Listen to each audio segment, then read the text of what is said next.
Bueno, muy buenas tardes para todos y todas. En esta oportunidad, en este ciclo de conversaciones en cuarentena, están invitados Facundo Casabella y María Eugenia Moralejo. Bienvenidos, chicos. Hola. Eh, bueno, el tema de esta conversación va a ser acompañamiento terapéutico en las escuelas, y el motivo por el cual invité a Facundo y a María Eugenia tiene que ver con la experiencia que considero que ellos tienen respecto de lo que es la inserción del dispositivo de acompañamiento terapéutico en el ámbito escolar.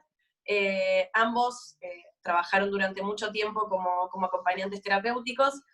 Actualmente son compañeros y personas que trabajan en Decir Salud junto conmigo y con el resto del equipo y con quienes pensamos diariamente la práctica del acompañamiento terapéutico y de cómo se inserta el AT en el ámbito escolar. Y bueno, son supervisores, coordinadores, docentes. Bueno, gracias Me por la parece un poco invitación. como para empezar a contar, ¿no?, de qué se trata. Les pregunto como para una introducción, ¿no? ¿Qué es el acompañamiento terapéutico en las escuelas o en qué consiste un acompañamiento terapéutico en una escuela? Ujú. Bueno, tomo la palabra un poco. En principio, gracias por la invitación, y por lo de músico, también, gracias. Yo me considero más un intento de... Bueno, en principio me parece que algo que tienen en común el acompañamiento terapéutico en escuelas con el resto de las coyunturas en las que se inserta es que el acompañamiento terapéutico es un dispositivo que se inserta en la vida cotidiana del paciente, ¿no? Allí donde se manifiesta la problemática, ¿no?, que el paciente padece. Entonces, en esa línea creo que lo primero que podemos ubicar para empezar a hablar de acompañamiento terapéutico en escuelas es que, a diferencia de cualquier otro contexto, en la vida cotidiana del paciente, en este caso, lo ubica en el rol de alumno, ¿no?, a diferencia de el rol de paciente habitual que uno tiene en distintos otros espacios, ¿no? Con lo cual creo que lo primero que podríamos ubicar para definir la clínica dentro del ámbito escolar es poder acompañar, implica poder acompañar a un alumno, ¿no?, dentro de un contexto educativo que le es, digamos, que le es dificultoso en términos de integración, ¿no? Para, para poder ubicar también lo que son nuestras competencias, ¿no? Porque nosotros tenemos que entender que estemos en el ámbito educativo, no nos posiciona, no nos encuentra a los profesionales como docentes o pedagogos, ¿no? Sino que seguimos sosteniendo un rol terapéutico, ¿no? Entonces, bueno, yo decía, allí donde se manifiestan sus problemáticas, sus dificultades, justamente en términos del contexto educativo, no tanto del contenido educativo, ¿no?, sino aquello que le impide por el cuadro o por el espacio en sí, desenvolverse, desarrollando y desplegando el máximo de sus capacidades, ¿no?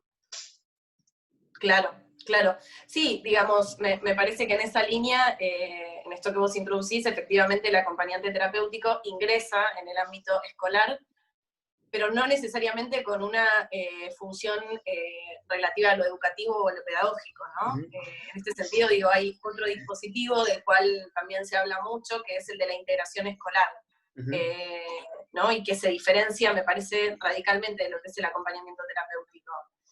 ¿Qué piensan ustedes, digamos, o cuáles son esas diferencias que hay entre un acompañamiento terapéutico y una integración escolar en el aula? Ujú. Bueno, Bueno, en principio, para articular un poco con Facu, situó esto, ¿no?, que nosotros nos vamos a encontrar con un alumno y que en ese entramado va a haber otros agentes al cual, de alguna manera, el acompañante va a fomentar que interactúe de una manera saludable, considerando, obviamente, la realidad de este niño, de esta niña, o un adolescente, con lo cual nosotros vamos a fomentar lo que sería el lazo social, la interacción con estos pares, con los referentes, con los docentes, con obviamente nosotros mismos insertos ahí. Pero a diferencia de lo que sería una maestra integradora o una integración, acá nosotros vamos a focalizar en la autonomía para de la persona, del niño, de la niña, respecto a su interacción social, no al contenido curricular, que en esas cuestiones no estamos formados ni preparados para eso, sino que lo que vamos a articular va a ser desde la subjetividad de esta persona con su entorno, que en este caso se encuadra en el ámbito escolar. Pero vamos a estar atentos a su autonomía, el lazo social, su relación con sus pares, el despliegue de su subjetividad dentro de este marco que es el ámbito escolar. Claro, claro, digamos que en el aula, ¿no?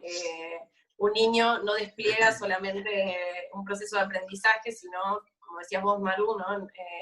Relaciones con los pares, relaciones con el docente, relaciones con la institución de la escuela. ¿No? En este sentido yo digo, en la actualidad, bueno, nosotros verificamos que actualmente hay muchísimos más niños acompañados o asistidos o integrados en las instituciones educativas, ¿no? Cualquiera de nosotros probablemente no haya tenido una experiencia de haber tenido un compañero en integración en el nivel primario, un compañero con un acompañante terapéutico, ¿no? Hace no tanto tiempo era mucho más raro, ¿no? Entonces digo, en este nuevo paradigma de la educación y digamos, de cómo se contemplan las necesidades que puede llegar a tener un niño, ¿cómo se define que un niño requiere de un acompañamiento terapéutico en el aula? ¿No? O sea, ¿cómo se llega a esa conclusión? A pensar que un niño requiere de asistencia en lo social, en lo comportamental. ¿Cómo se llega a ese punto? Bueno, en general hay varias situaciones que están entramadas ahí, ¿verdad? Por un lado tenemos que hay un gran despliegue de conceptos y términos de la psiquiatría, diagnósticos, entonces ahí hay que ir como diferenciando un poco para qué vamos a trabajar allí y obviamente poder diferenciarlo de que si el niño tiene un diagnóstico o no lo tiene, si lo solicitan desde la escuela, porque es el primer lugar o la primera instancia social donde, a diferencia de la situación dentro de su domicilio o con su familia, su entorno que lo conoce, en esta situación hay una estructura ya dada donde él debe insertarse y debe integrarse. Entonces, en general, el encuentro con la escuela, al ser un ámbito social, algo compartido y estructurado de una determinada manera, respondiendo a determinadas normas, posiblemente en la escuela, el ciclo primario, incluso el nivel inicial, es donde se pueden empezar a percibir cuestiones disruptivas o problemáticas que se presentan de acuerdo a esta subjetividad. Ahora bien, quien lo va a solicitar puede ser la misma escuela, si hay un equipo de orientación, la docente puede percibir esto, como puede conversarlo con los padres y solicitar algún tipo de acompañamiento, o bien si este niño, esta niña ya viene recibiendo, asistiendo a terapias, formando parte de un tratamiento, en este caso cuando se inserta en la escuela posiblemente para acompañar esa situación y poder seguir trasladando y generalizando el proceso terapéutico en este ámbito, se puede solicitar un acompañamiento terapéutico. Claro. Obviamente, quien va a ordenar, es decir, emitir una orden para solicitar el acompañamiento, va a ser un profesional tratante, seguramente sugerido por la escuela o mismo por la familia, pero quien va a respaldar eso de una manera formal va a ser un profesional. Claro, claro. Sí, digamos que lo que yo creo que sucede muchas veces también es que la escuela es el primer, digamos, el primer o la primera institución o el docente que advierte ¿no? que hay alguna dificultad, ¿no? Entonces, digamos, también son los primeros solicitantes muchas veces de una intervención de alguien ajeno, tal vez a la institución, en el aula, ¿no? Exacto. También un poco como esto, ¿no? Como en la familia, a veces antes de entrar a una formación o en el ámbito educativo formal, el niño quizás puede estar en su casa y su entorno está adaptado a esa singularidad. Quizás, no es algo que siempre sea, pero puede ser que se crea que, o se considere que bueno, que es su forma de ser y que se puede adaptar el entorno a eso. Pero en la instancia educativa, ese entorno ya está dado, ese funcionamiento ya está dado, entonces esa flexibilidad que puede tener la familia acá no entra en juego, ¿no? Claro, y ahí es claro. importante y la importancia también, ¿no? Del ámbito educativo para un niño, tenga o no tenga un diagnóstico, a eso ya en un principio, ¿no? Claro. ¿Y cuáles son, digamos, los requisitos, ¿no? Porque así como efectivamente actualmente se ven cada vez más acompañantes terapéuticos y maestros integradores en las aulas, digo, ¿qué es lo que la escuela como institución requiere, ¿no? Para el ingreso, para la presencia de personas que asistan a los niños dentro del aula? A ver, me ocurre que hay varias aristas a contemplar, ¿no? Para lo que es la inserción de un dispositivo. Podríamos hablar de una base, digamos, más general, pero la realidad es que si bien hay un sustento, ¿no? Dentro de lo que es, por ejemplo, la ley de discapacidad, a lo que es la inclusión, ¿no? La realidad es que es un proceso un poco engorroso en lo que es el área estatal. En el área privada, las resoluciones de ingreso, lo primero que uno tiene que ubicar es que el acompañante, con sus distintas nomenclaturas, APND, una de ellas, ¿no? Acompañante personal no docente, otra acompañante externo, ¿no? Lo primero que queda claro es que el acompañante es un personal ajeno a la institución, ¿no? Externo, con lo cual, para poder ingresar a trabajar, se requiere que se cumpla un mínimo, ¿no? de condiciones y requisitos en donde se garantice en principio la competencia para trabajar con un paciente y, por otro lado, las condiciones de seguridad de ese paciente, de ese acompañante, perdón, y esa institución, para que uno pueda efectivamente trabajar allí dentro, ¿no? Porque la escuela es responsable de todos los que estén allí, ¿no? Y esas condiciones en el ámbito privado se resuelven probablemente más rápido. En el ámbito público tenemos una división jurisdiccional tan amplia, más que nada en lo que es la provincia de Buenos Aires, en la ciudad un poco más consensuado, pero una división jurisdiccional tan amplia que cada jurisdicción tiene su superintendencia, cada jurisdicción tiene la subsecretaría y demás, y por ende el nombre... Supervisión General de Escuelas, creo que se llama, algo así, no me sale el nombre exacto, pero a donde se eleva, digamos, toda la documentación, y ahí los criterios van cambiando. Hay una base que se establece en donde, en principio, todos los que trabajan en una escuela tienen que contar con el certificado de acompañante terapéutico, o sea, haber hecho la formación en alguna institución habilitada.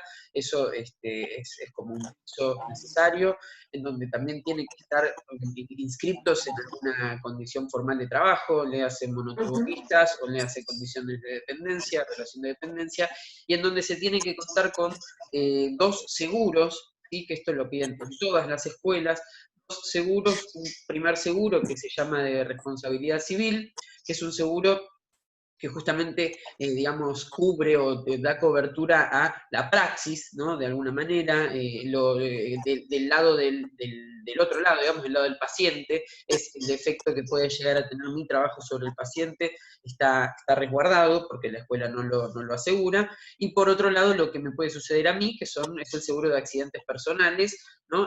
Que es un seguro que justamente me protege, o mejor dicho, protege también a la escuela, ¿no? De que si yo tengo algún accidente dentro del ámbito laboral, a modo de ART, ¿no?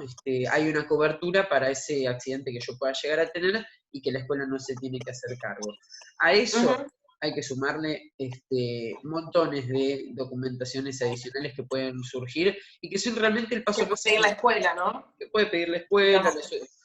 Yo creo que en realidad va un poquito, es esto que te decía, Flor, es más jurisdiccional. La escuela siempre, a ver, yo creo que la escuela cuando pide, como decía Maru recién, ¿no? Cuando pide un acompañante, de alguna manera pide un recurso que le soluciona, ¿no? Ese Claro. faltante de personal que atienda personalmente a un paciente. Entonces, no, uno no se encuentra con, por lo general, mala predisposición, se ajusta a la jurisdicción, pero como es tan variable todo, no hay una norma. Entonces, de golpe uno presenta una documentación y siempre hay que agregar alguna que otra cosa.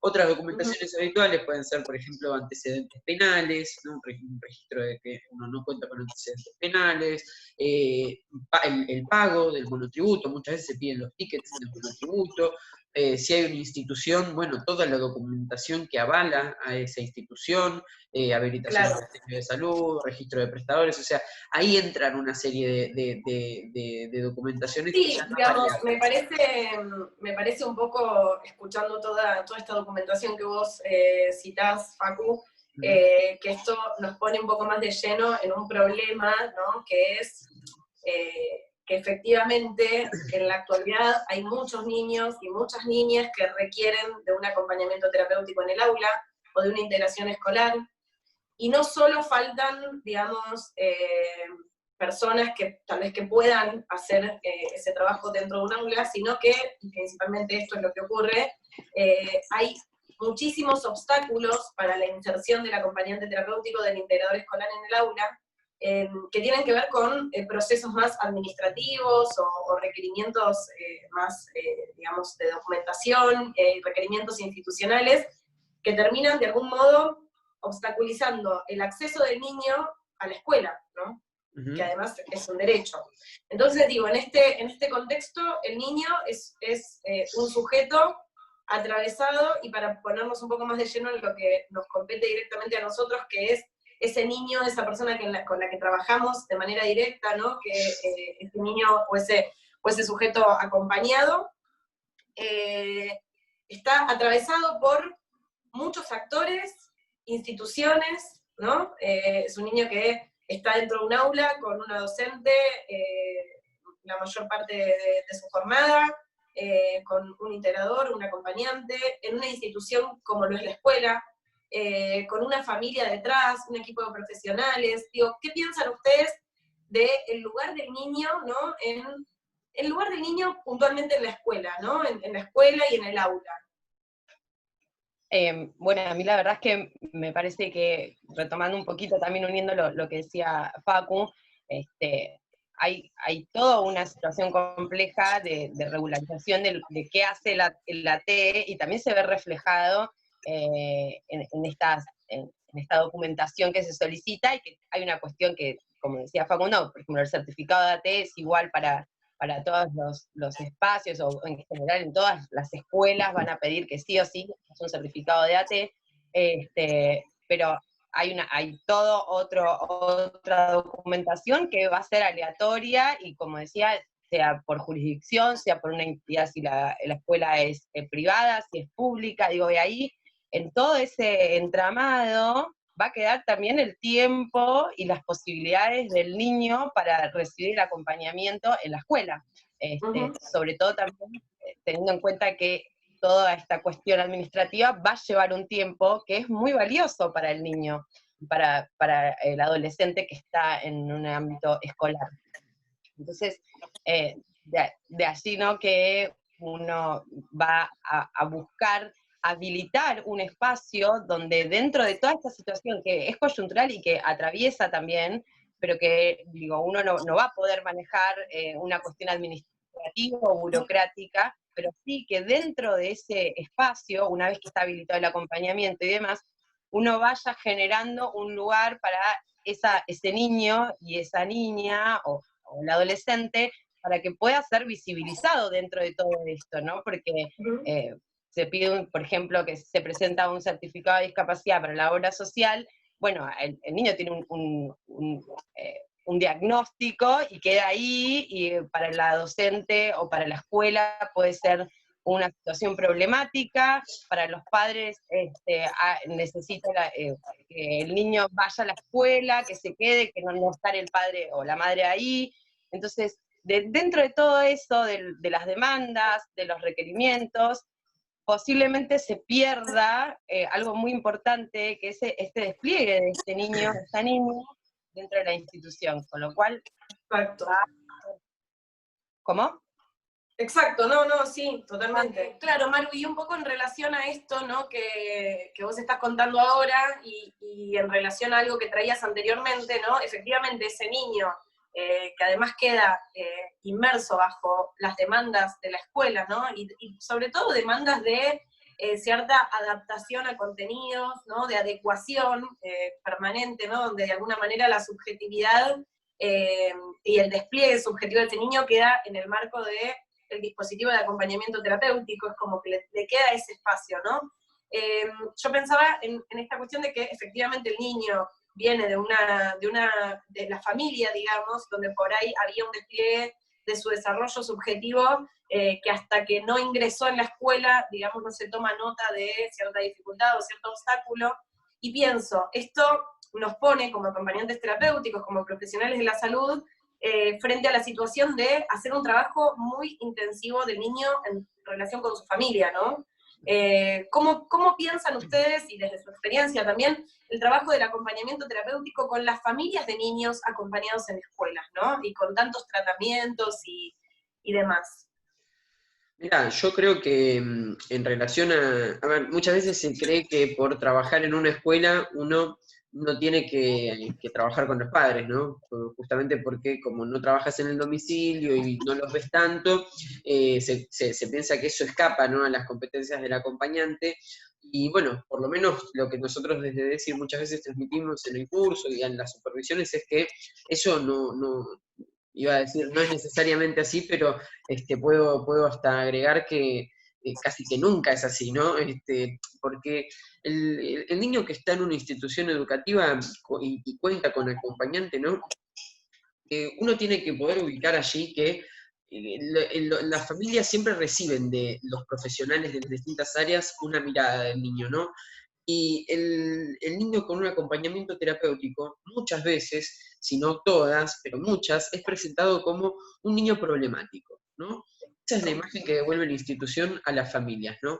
Que de alguna manera es lo último que necesitan escuchar también, ¿no? Que el niño es problemático, porque, y eso creo que tiene que ver con que justamente, por eso yo mencionaba hace un rato esto de que el paciente es alumno en la escuela, porque la escuela no es una institución de salud mental, ¿no? A diferencia de otros espacios donde se inscriben pacientes con algún diagnóstico, la escuela no es un espacio de salud mental, no es una institución de salud mental, es un espacio educativo que aloja a los niños, ¿no? En un aspecto social y educativo, pero que no tiene una formación en sí en salud mental. Entonces, Manu, por ejemplo, decía hace un ratito esto de que quizás la escuela es el primer lugar donde un profesional recibe, o mejor dicho, un familiar recibe alguna indicación de que ese niño presenta alguna conducta disruptiva. Perdón, un traguito de agua. ¿No? Entonces, encontramos muchas veces que efectivamente la escuela es el primer lugar que empieza a visibilizar o donde la conducta del cuadro del niño se empieza a volver disruptiva, y tiene ese lugar hacia los padres que es el de poder transmitir cuál es la conducta del niño en el grupo social, cuáles son las necesidades, por qué un acompañante, ¿no? Entonces me parece que en esa línea me tomo el atrevimiento de contar menos de un minuto una pequeña viñeta, ¿no? Una mamá con la que yo trabajé como coordinador, ¿no? Estos coordinadores tenemos mucho contacto con los padres en un acompañamiento en la escuela, y yo digo una mamá con la que trabajé porque realmente hice un trabajo de mucho seguimiento con esta mamá que estaba realmente muy angustiada con toda la situación de su hijo, un niño de 8 años, que a sus 8 años de edad nunca había pisado un instituto educativo. Nunca había pisado un instituto educativo por una cuestión de que no lo admitían en escuelas normales, ¿no? No era admitido por una u otra motivo, ¿no? La realidad es que cuando uno evaluaba a ese niño se daba cuenta que el instituto educativo normal no era el espacio para él, ¿no? Sin embargo, para esta mamá ya se le había convertido casi en una lucha personal el hecho de que no se avasalle el derecho del niño de que tenga esa vacante, ¿no?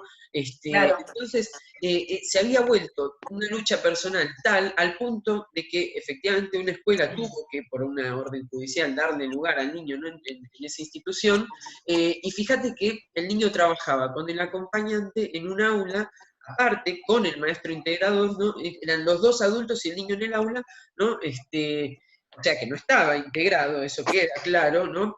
Pero para esta Claro. mamá había sido casi un éxito personal, o sea, era un progreso que el niño, el solo hecho de que el niño se haya integrado en ese espacio, ¿no? Por eso creo que quizás el espacio del trabajo con padres que uno propone, ahí justo, no sé, sucedió con Maru, el espacio que uno propone de trabajo con padres tiene que ser el de poder acercar esa mirada, que es la mirada relacionada a un cuadro diagnóstico, ¿no? Terapéutica, que no es únicamente una mirada pedagógica o social a nivel del grupo, sino poder Totalmente. acercar el costado terapéutico y el costado también clínico, ¿no? De ese paciente, Sí. quizás no es el costado que pueda acercar la institución educativa, ¿no? Sí, sí, totalmente. Incluso pienso que, digamos, a veces una intervención adecuada con la familia de un niño escolarizado bajo un acompañamiento terapéutico, una integración, o tal vez que no puede asistir a una escolaridad normal, digamos, una buena intervención tal vez es aliviar respecto, ¿no?, de las necesidades educativas de ese niño. O sea, que no se trata necesariamente de que para poder transitar la escolaridad tenga que estar en la escuela pensada para todos.